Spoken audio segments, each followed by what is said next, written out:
Seuls les cœurs purs peuvent participer à la proclamation de Jésus comme Fils de Dieu. Bonjour chers frères et sœurs. En méditant le texte de l'évangile de ce jour, tel est l'enseignement fondamental qui me vient à l'esprit. Ainsi, les esprits impurs ne peuvent être associés tant qu'ils demeurent ainsi, quelle que soit la bonté de Dieu, à l'œuvre de la proclamation de Jésus comme Fils de Dieu. En effet, l'état d'impureté dans lequel ces esprits sont les maintient dans un état de rébellion face au projet divin. Mes frères et mes sœurs, proclamer Jésus comme Fils de Dieu, c'est bien participer à l'œuvre de l'annonce de la bonne nouvelle et participer à l'adoration même de Dieu en vérité et en esprit. Or, si les gouvernements humains eux-mêmes ne peuvent admettre de collaborer avec une rébellion dans le but de réaliser leur projet de société, chose qui serait suicidaire pour de tels gouvernements, comment Dieu, qui a toute sa lucidité, peut-il commettre cette erreur aussi grotesque d'associer les esprits impurs, les esprits de rébellion dans la réalisation du projet auquel ces mêmes esprits impurs s'opposent? Ce projet, c'est que tout être humain devient fils ou fille de Dieu et collaborateur de Jésus dans sa mission de salut de l'humanité. Un esprit impur ne saurait donc entrer dans un tel projet puisque lui-même, par une sorte d'automodification ontologique, se refuse une telle insertion. Voilà que depuis son baptême, Jésus sort pour proclamer le règne de Dieu par sa parole et par ses actes. L'évangile de ce jour nous dit que Jésus avait fait beaucoup de guérisons. Nous le savons. Les miracles sont aussi une forme concrète de la proclamation de la proximité de Dieu et de son règne, mais également de la manifestation de Jésus comme Fils de Dieu. Jésus donc, par la réalisation de miracles, fait advenir et manifeste le règne de Dieu selon son gouvernement et se révèle en tant que tel. Bien que dans sa programmation, le Seigneur prévoit de s'associer des personnes dans son ministère d'une auto-révélation par ses miracles comme Fils de Dieu, notre Seigneur ne peut entrer dans une forme de compromission avec des antichrists. Les esprits impurs, ce sont les hommes qui, aveuglés par la réalisation de leurs ambitions démesurées, la réalisent à tout prix, au prix de la compromission et de la corruption. Aujourd'hui, au nom du gain facile de la richesse, du mariage, du désir d'avoir un enfant, d'une promotion professionnelle, obtenir un siège présidentiel, nous sommes capables de dîner avec des esprits impurs et nous associer à des forces maléfiques. Non, le Seigneur Jésus, en refusant que les esprits impurs participent à la proclamation de sa filiation comme Fils de Dieu, nous donne un enseignement pour aujourd'hui, nous qui voulons les honneurs et la gloire à tout prix et à tous les prix, y compris celui de la ruse avec la parole de Dieu et de la compromission avec des esprits impurs. Après l'avoir proclamé en disant « Toi, tu es le Fils de Dieu », Jésus proscrivit formellement aux esprits impurs de s'associer à un tel projet. Il leur défendit vivement de le faire connaître.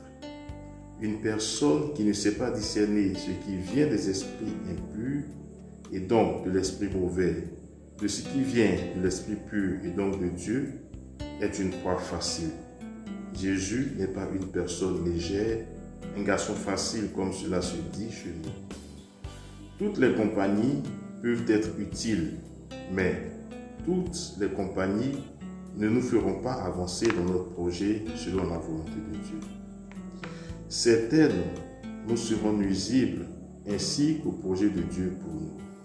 Celui qui veut aller loin avec son véhicule spirituel ne saurait mettre l'eau et le carburant dans le même réservoir.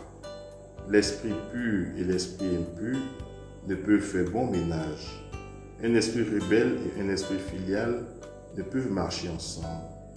L'esprit de Jésus et l'esprit impur ne peuvent ni coopérer ni collaborer. Cela suppose que pour tout homme qui désire collaborer au projet de la proclamation de Jésus comme Fils de Dieu, une conversion s'avère nécessaire. Un tel chemin de conversion est celui que nous propose la première lecture à travers le cheminement fait par Saul. Saül, ayant entendu les éloges faits à l'endroit de David, suite à la victoire de celui-ci face à Goliath, se laisse saisir par l'état d'un esprit impur, puisqu'il dit « À David on attribue des dizaines de milliers et à moi des milliers.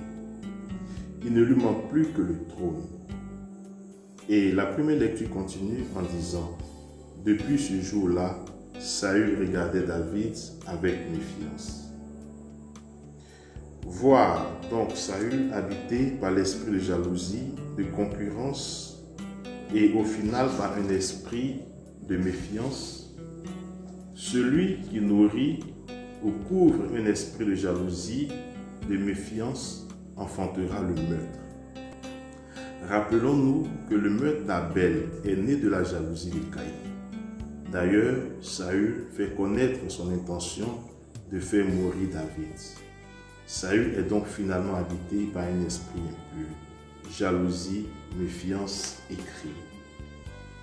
Cependant, comment Saül passe-t-il d'un tel état d'esprit impur à la pureté de son esprit, puisque désormais sa parole est celle-ci: par le Seigneur vivant, il ne sera pas mis à mort. Saül passe donc d'un état d'esprit, de désir de crime, qui caractérise l'esprit impur, à un état d'esprit qui renonce au crime et donne la vie. État d'esprit qui caractérise l'esprit pur, celui que nous donne le Seigneur. Ici, la deuxième lecture nous donne de contempler une figure, celle de Jonathan, le fils de Saül. Jonathan se présente comme celui qui va aider Saül dans sa conversion en agissant comme la médiation divine qui favorise la confrontation entre le projet de crime machiné par Saül et la parole de Dieu en questionnant sa conscience en ces termes. Pourquoi donc commettre une faute contre la vie d'un innocent en faisant mourir David sans motif? Jonathan se présente ainsi comme la conscience qui interpelle Saül, la voix de Dieu qui gît au fond de chacun de nous et que nous devons écouter avant d'agir. Est-ce un acte qui proclame la vie ou la mort? La prédisposition de Saül à faire connaître ses intentions d'élimination de David facilite une telle conversion. S'il n'avait pas opéré une telle démarche auprès de son fils, il n'aurait pas été confronté à sa conscience, n'aurait pas eu l'occasion de se convertir. Le chemin donc qui conduit à la conversion d'un état d'esprit impur à un état d'esprit pur est le chemin qui confronte nos sentiments, nos paroles, nos actions, en somme nos projets ou nos frères au jugement de la parole de Dieu, par rapport au projet de Dieu pour l'homme. C'est seulement cette dernière qui nous indiquera la route à suivre pour passer de l'état d'esprit impur à l'état d'esprit pur. Saül a su consulter, écouter, obéir à la parole de Dieu à travers la personne de Jonathan. Et nous, savons-nous soumettre tout ce que nous avons à faire, à dire et à penser au crible de la parole de Dieu comme seule règle qui guide nos actes?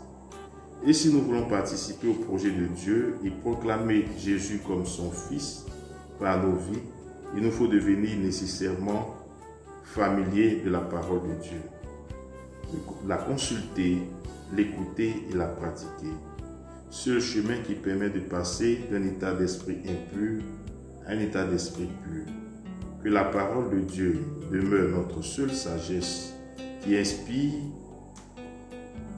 et illumine nos pas, nos décisions et nos actes, nous faisant ainsi passer d'un état d'esprit impur à un état d'esprit pur.